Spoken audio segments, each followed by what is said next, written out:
The Penguins let a golden opportunity go to waste over the weekend, and Pat and I are going to discuss that, plus preview Monday night's game against the Arizona Coyotes right after this. You're Locked On Penguins, your daily podcast on the Pittsburgh Penguins, part of the Locked On Podcast Network. Your team every day.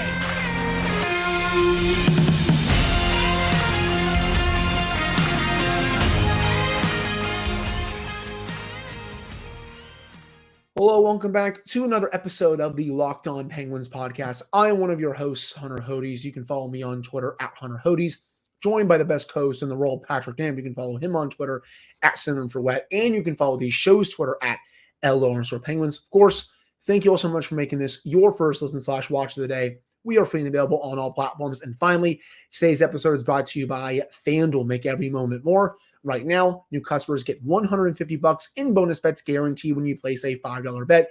Visit FanDuel.com/lockedon to get started. So let's go back to Saturday night, because it looked like everything was going the Penguins' way through the first 40 minutes of this game. I thought the Penguins came out with a purpose in that first period. They were getting their legs back a little bit, but I also thought Vegas came out with a purpose. I thought both teams were trading chances, but both Logan Thompson and Tristan Jarry were really good. So scoreless going in the second, that's fine, as I detailed in the preview on Friday's episode.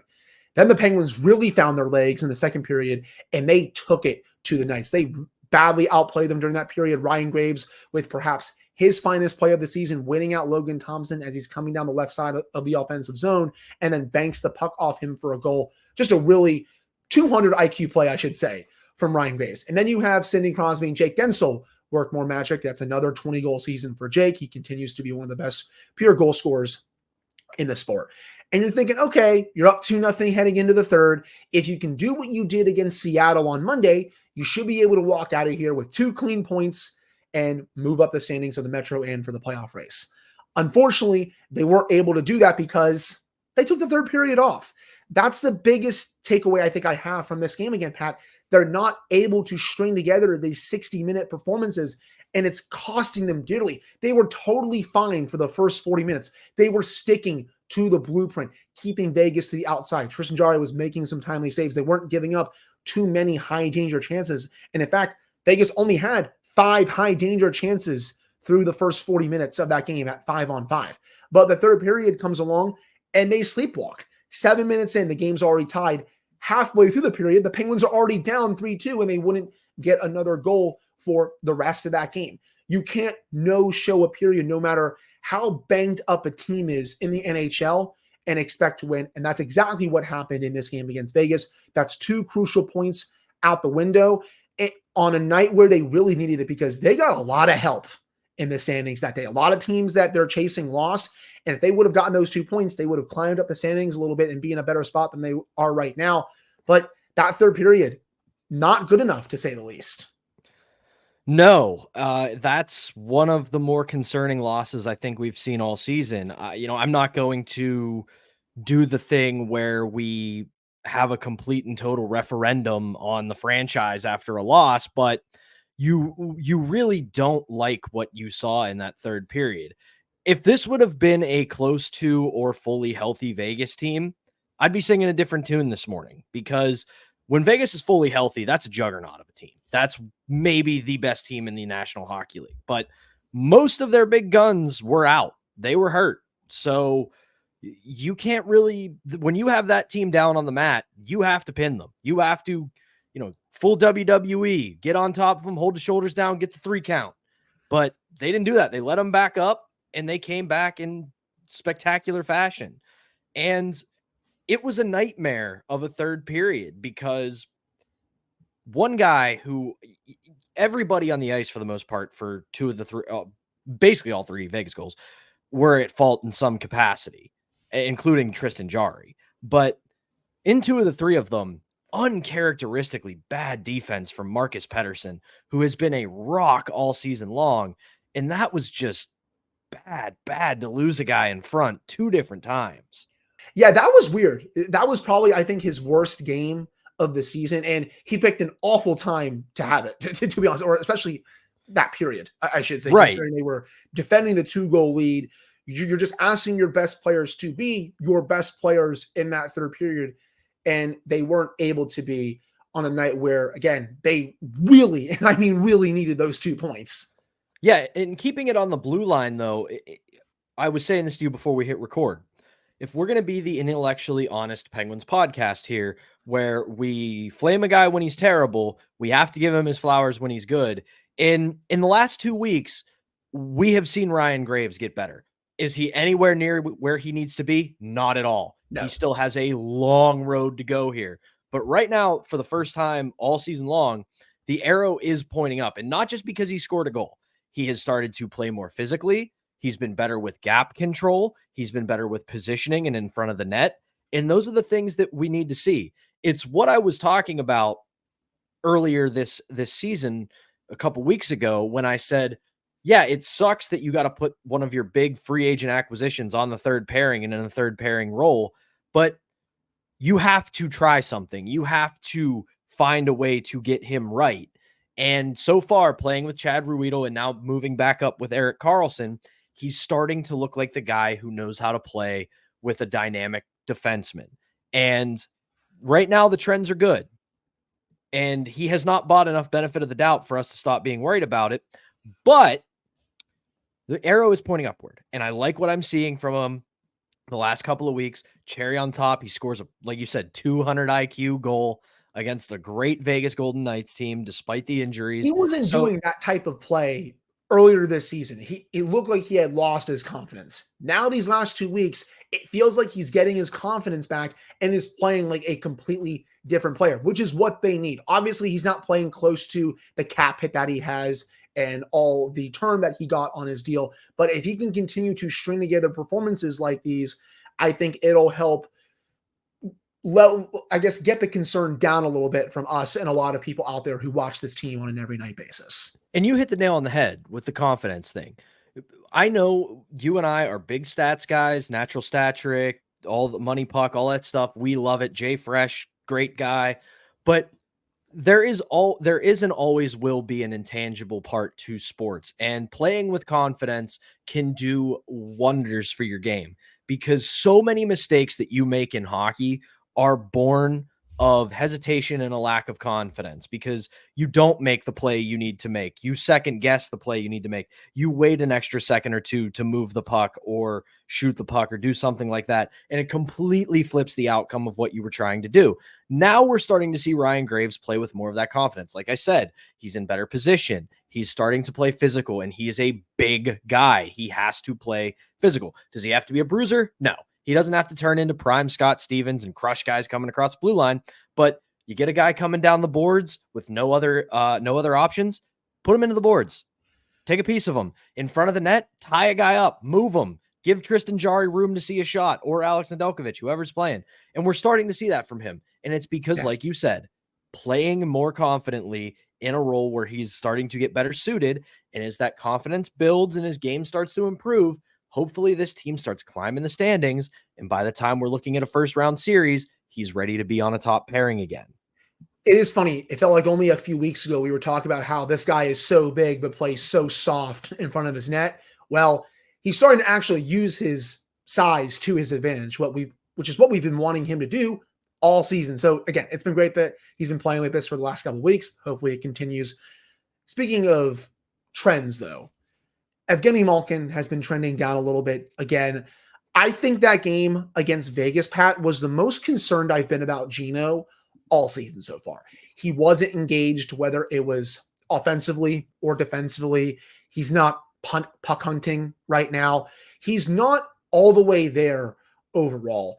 And I felt like when he was on the ice, he wasn't contributing anything to help the Penguins win this game. And again, people, I'm not saying Evgeni Malkin is a bum or that he's washed or anything like this. I will forever love Gino and everything he has done for this organization. But I was definitely a bit concerned watching his game against Vegas, because he hasn't been playing well, mostly well, for the last month to 5 weeks. He's had games here and there where he's been pretty good, like the Flyers game just a couple of weeks ago. But that game against Vegas just wasn't all the way there. Are you concerned about his game right now, like I am?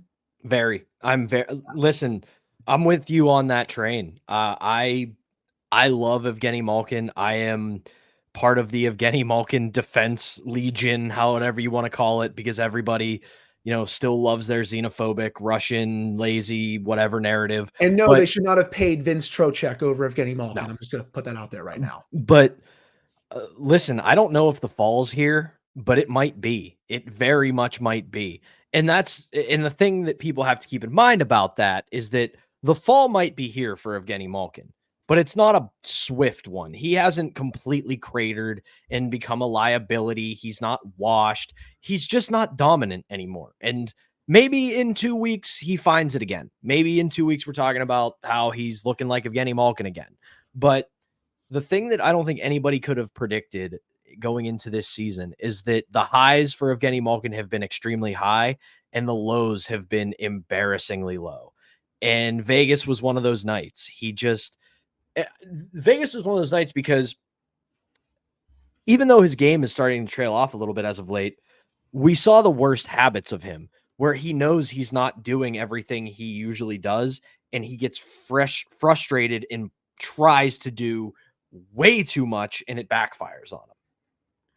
And he even said to the media after this game that he knows he needs to be better and he's trying to be more consistent. And that's what I really want to see out of him. Just more consistency from 71, because you know what you're getting from 87 every night. You know what you're getting from 59 every night, 58, mostly 65 as well. If they can get that level of play from 71, that will also, I think, go a long way towards this team potentially getting into the playoffs later on this year.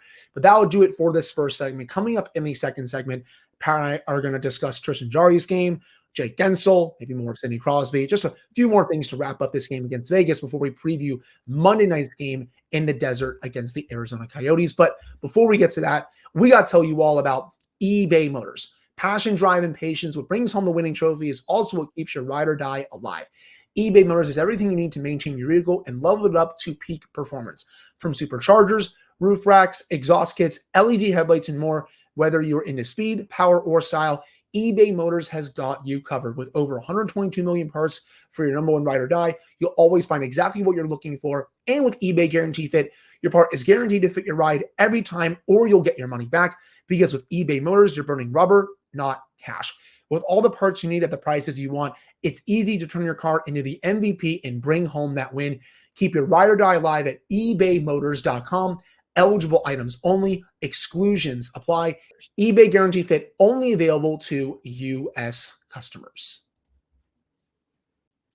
All right, we're back here on this episode of the Locked On Penguins podcast. I'm one of your hosts, Hunter Hodes, joined by my co-host, Patrick Dam. So I wanted to discuss Tristan Jarry's performance a little bit in this one. I felt like the first two goals, you really can't blame him too much just because Marcus Pettersson was obviously out to lunch in front of the net there. But the third one, that's the one that I would want back. Brendan Bresson's first goal. And speaking of Brendan Brisson, that makes me feel really old considering that he is the son of Pat Brisson, who has been Sidney Crosby's agent forever. I mean, Sid used to babysit this guy. He's known him his entire life, and now he's scoring goals in the NHL. I mean, good Lord, man. It just makes me feel so old saying his name in the NHL. Yeah, it's a really cool moment because there was a lot of discussion after the game. I think even before, maybe, I can't remember, these late night games kill me, but they basically talked about, and Sid talked about, like, knowing the kid, growing up with him, babysitting. And I believe it was Josh who wrote about it in his recap about how when Sid would babysit him, it would, they'd be playing in the pool and a Malkin would be hanging out with them. And it's just such a great visualization to see and think of Evgeni Malkin in a pool with his Russian accent, pretending to be a shark, just like, dad. So, like, I hate that it happened to our Penguins, but that's such a good story. It's great that they were able to forge a great bond between all of them when Brendan was such a young kid. But going back to that goal a little bit, I felt like that wasn't a true high danger chance that Jarry faced. I felt like there wasn't too much traffic in front. I felt like that was kind of a low medium danger chance, in my opinion. I feel like that was one that he probably should have had. With the way the Penguins were reeling at that point, I want my starter to make that save. And I'm not trying to be picky in this situation because I know Jarry has been very good this season. He was great in the first two periods, but That's still a shot, though, Pat, that I would want my starter to save, in my opinion. And it also, I agree on the whole, that's a save you would like to have. I also think it gets into what I was saying in the last segment about Evgeni Malkin, because a lot of that was born from he tried to attack the point while playing wing after coming out of the box, and it just didn't work. And that leaves Brisson wide open in the slot. Yeah. So while you want Tristan Jarry to make that save, let's not lose sight of that. You don't want it to get to that point. And that's kind of the yin and yang of it, where, yeah, Tristan Jarry should make that save. It wasn't exactly the greatest shot. It wasn't exactly screened in all of that. But you also don't want it to get to that point, because you want Evgeni Malkin to make the right play and keep Brisson from ever getting that chance. Agreed. Yeah. If he was able to make a better defensive play there in that situation, that chance probably doesn't even happen at all. Moving on a little bit, Sidney Crosby and Jake Guentzel continue to work their magic. Guentzel with another 20-goal season, as I said earlier on in the episode. With the way they're working their magic, I again tweeted this. It's like, you're telling me that you're going to tell Sid at the deadline, hey, I know and this is just hypothetically speaking, I still think this is going to be the case that they're in the race. Hey, I know we are in the race, but we're still going to trade 59 and take away your best winger. Like, you think he's going to be okay with that, with the way he and Jake are humming right now? Again, I still can't see it, though. You were telling me this before we started recording. They have a few bad games here before the All-Star break, and they maybe lose to Arizona tonight, which we'll get to in just a second. Then maybe Florida and Montreal coming back home this upcoming weekend. Then we can maybe start having a different conversation where it's like, okay, maybe it might make at least a little bit of sense to sell 59 at the deadline. But right now, I'm still like, man, this is what you're going to tell Sid at the deadline when they're probably still going to be in the race. He's probably going to be like, get lost, guys, to be honest. Yeah, I'm still very pro hold on to him and try to extend him, because he has just become one of the best scoring wingers in hockey, and it's not a product of Sid. He's just that good. But because of the loss on Saturday night and then everything that's transpired since then, they're now 5 points out of a playoff spot. They win on Saturday and everything else goes the way it went. They're 3 points out, which is, I know everybody's going to go 3 to 5. That's not that big of a deal. The NHL is so dedicated to their false parity that 5 points is a large margin in this league, because especially with half a season to go, because somebody's going to get a bunch of loser points. Some team like the Capitals or the Islanders are going to keep going to overtime and losing, or one team is going to get a little hot for a week and then they're going to widen the gap to 6 or 7 points. And the thing I'm saying is, if they don't make hay this week, well, they have 3 of the 3 games they're playing. 2 of them are extremely winnable and should be wins. That's Arizona and Montreal. If you lose to Florida, that's not a big deal. They're maybe one of the best teams in hockey and they're playing extremely well right now. So if you don't get 2 of 6 this week and you're still staring at a 5 or more point climb in the standings going into the All-Star break, maybe it is time to look at getting some return for Jake Guentzel. Because the other thing I think a lot of people need to understand, I've been beating this drum, it's a seller's market this year at the deadline, because everybody thinks they're in the race, just about. Right. So you're not going to get some elite return for Jake Guentzel. And I know this is kind of arguing against what I'm saying, but my point there is, if you're out of the playoff race, start getting young guys. Start getting guys who are on actual contenders that might be ready to go in the NHL in the next year or two. Get a couple more draft picks to restock that pipeline. Because if there's one thing Kyle Dubas is really good at, is drafting. Because, yeah, it was Leafs fans who made the Mark Donk and Buzz Flibbit joke about the Penguins. But guess who has a ton of Mark Donks and Buzz Flibbits right now? Toronto. Yep. So at this point, if you don't climb your way back into the playoff race, and I'm talking 1-2 points out by the time you get to the All-Star break or just after, maybe it is time to have a discussion of trading Jake Guentzel. And that might be a good conversation for next week, potentially, depending on what happens this week. In my opinion, you got to get at least 4 out of 6 points this week. That's the minimum, in my opinion. 5 out of 6, or obviously 6 out of 6 would be the best. here for the Penguins. But 4 out of 6 is the bare minimum going up against teams that I feel like the Penguins are better than. They've already beaten Arizona once this year. They've beaten Montreal once this year already. You need to win those 2 games and then see what you can do against the Panthers this upcoming weekend at home.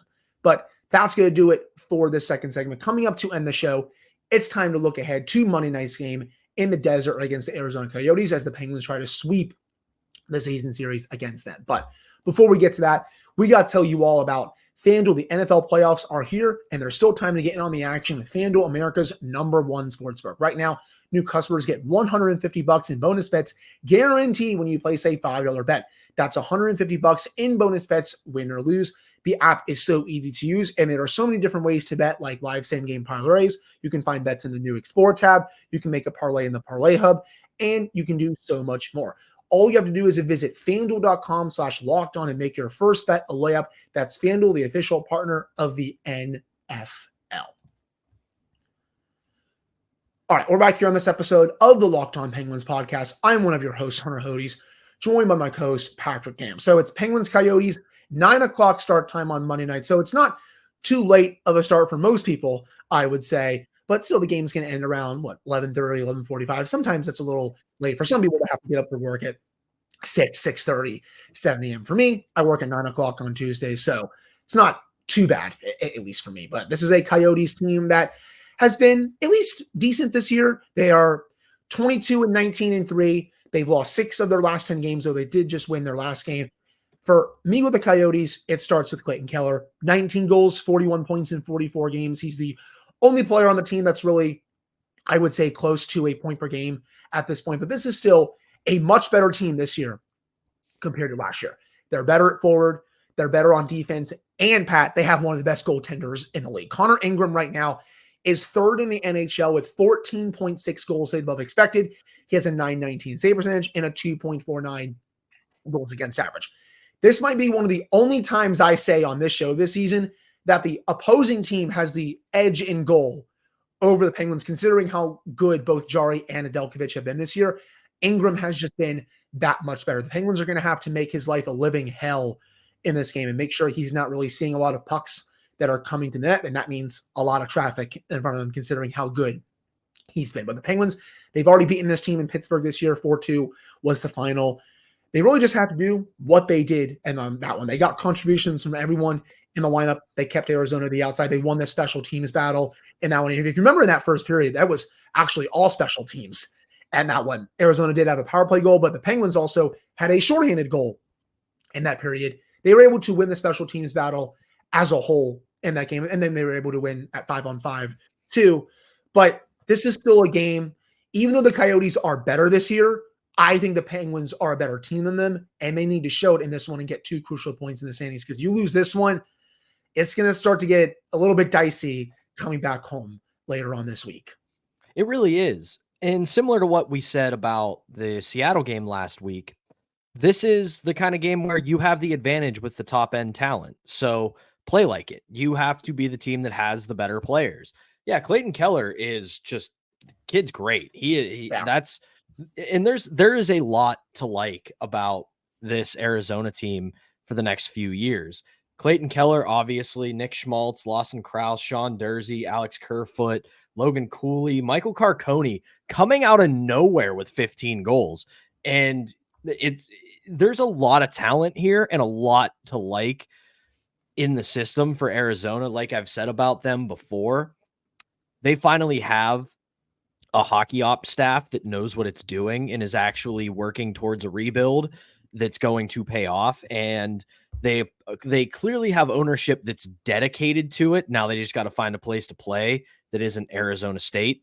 Like that shine has kind of worn off. It's still neat to watch every now and then, to tune in and see an NHL game in a college arena, but things are pointing up for this Arizona Coyotes franchise, and they're not going to be the place where you send your dead cap hit. They're going to be a place that they're probably going to start buying in the next couple of years and looking like a team that wants to win the Western Conference. So it's not going to be a test per se, but this isn't a pushover game. They have to get 2 points here, and it has to be a big bounce back game, because I want to also discuss a little quick thing here that Josh brought up in his recap. The Penguins organization was cool enough with the team to send them to Vegas early and let them have some fun, go get dinner, go gamble, go have your fun, do whatever you want to do. Get drunk. Yeah, go get drunk, go party, go have fun. You can't lose both games after that. You simply cannot. You cannot take the trust of management and the coaching staff and flush it down the toilet if you come out with no points. That's a great point, and I'm glad you brought that up. You cannot go 0-for on this road trip, and especially after having that 2-0 lead in the third period against Vegas, and then losing to a Coyotes team that, yeah, they're a bit better this year, but I still don't think they're a better team than the Penguins. That happens. I think Kyle Dubas is going to have a lot more questions as this team comes home for the final 2 games before the All-Star break. And you brought up here's the other big thing. Just like the Penguins, the Coyotes are fighting for a playoff spot. They're all of 4 points out. That's what I was going to bring up, because you brought up how they're going to get closer to buying, right? In my opinion, I think they should think about buying this year. You look at the Central Division standings right now. Obviously, Winnipeg is great this year. Colorado's amazing. Dallas is also a very good team. But after that, Nashville's in 4th with 51 points. Arizona is only 4 points behind them, and then St. Louis is 1 point behind the Coyotes, and then Minnesota is 2 points behind the Coyotes. Minnesota's been able to claw their way back into it a little bit. St. Louis has been kind of there as well. But if I were Arizona, I would be seriously thinking about buying this year, considering that 4th spot in the Central, we'll have to see how the West goes in general. That 4th spot in the Central is very much up for grabs.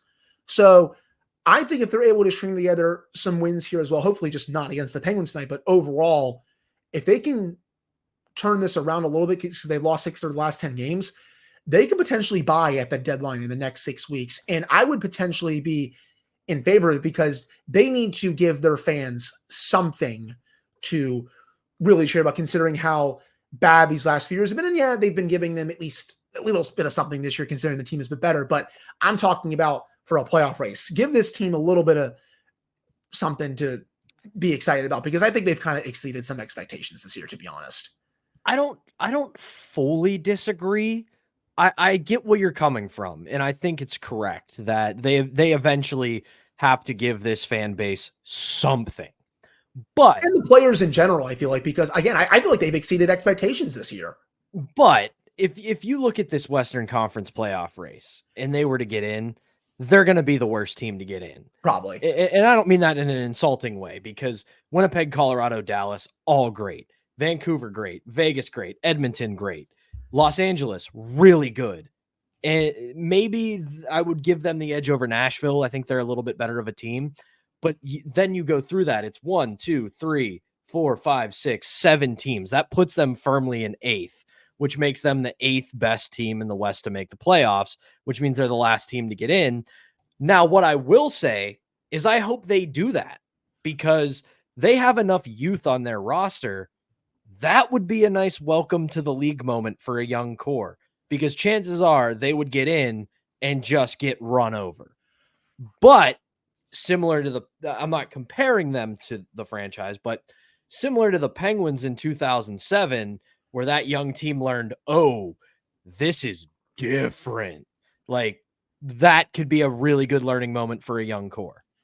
And not to switch sports a little bit, but I thought that same way about the Steelers as well, because a lot of those players really hadn't played in the playoffs before, and they went up to play in Buffalo, which was obviously a hostile environment, and they got to learn pretty quickly, oh yeah, this is what the playoffs are all about. And I feel like the Coyotes would be in a pretty similar boat here. And also, seeing playoff hockey in that college arena, Pat, that would just be awesome, to be honest. It would be funny, though I think it would also be pretty awesome, to say the least. I'm not saying this team should go out there, get the biggest rental at that deadline, but just maybe buy a little bit. Get a forward who maybe has a little bit of term, and that's a younger talent that's producing this year, but not someone that is obviously an unrestricted free agent in July this year or something. They're a sneaky team to make a quote-unquote hockey trade. That's to true. Go get somebody who's got 2-3 years left on their deal and could be a good productive piece, and they could send something like, I don't know, Karel Vejmelka back for a team that might need some shoring up on goaltending, and then all of a sudden you find yourself a fit. But I also think, to your point, if they were to make the playoffs, I'm actually going to rescind my they might get rolled over take here, because they'll have some advantage playing in Mullet Arena, because it's not like, one, it'll be rowdy just because it's small and everybody that goes there is going to be a diehard. And it's not a comfortable place to play. Long walk to the ice, not a lot of places to stay. It's not, and you can grit your teeth and be like, oh, these divas in the national, but like, you get used to a certain standard when you play in the National Hockey League, and that standard's not there in Arizona. Right. No, it's just it's obviously a much smaller arena. I'm not going to compare it to the Nassau Coliseum where the Islanders used to play. I thought that was a giant dump, to be honest, and I forever will think it was a giant dump. But it's still an arena where, yeah, you're right. It's going to make the visiting team a bit uncomfortable. But just to finish up the episode here, what do the Penguins have to do to get this win in Arizona? In my opinion, just do what you were doing against Vegas for those first two periods, but finish the game this time in the third period. Have 87 and 59 continue to work their magic, but also give me some more depth scoring. I feel like it's dried up a little bit as of late, outside of Drew O'Connor. To be honest, he's been, I feel like, the only player in the bottom six who's actually been able to score a goal outside of the top guys. Give me some more depth scoring in this one. I think my biggest key overall, outside of just doing what you were doing in the first two periods into the third period. That's what I really see hopefully happening for the Penguins in this one. Yeah, slow down Keller. Make sure that, he's not going to be the game breaker he can be. Get in front of Ingram should he be the starter. And yeah, depth scoring. We need a little something from Eller. Maybe a little something again from our boy Jeff Carter. But we got to see something from the non-top six tonight, because this is the game to do it, because they probably have on par the same kind of depth that the Arizona Coyotes do. So you have to match and better them tonight. And just remember, you have to play motivated tonight, because you are now, with the All-Star break approaching, you're now fighting for both your playoff lives. And if you guys all enjoy each other's company the way you say you do, fight to keep it together, fight to win, fight to add to this group. Show your general manager that you are a playoff team, and maybe if things break your way, you could go a couple rounds deep. So it's got to start tonight. These next three games are perhaps their biggest of the season so far, because either way, I think Kyle Dubas is going to know what he wants to do at the deadline once this weekend finishes up. So we'll have to see if they can get the win against Arizona, and then later on this week against Florida and Montreal. But that'll do it for this episode of the Locked On Penguins podcast. Pat and I will be back with another show for you all on Tuesday to recap this game against the Coyotes. And then we'll be back Wednesday and Thursday with more episodes, and then on Friday to preview the weekend ahead. But again, that'll do it for this one. Thank you all so much for tuning in. We'll talk with you all again on Tuesday.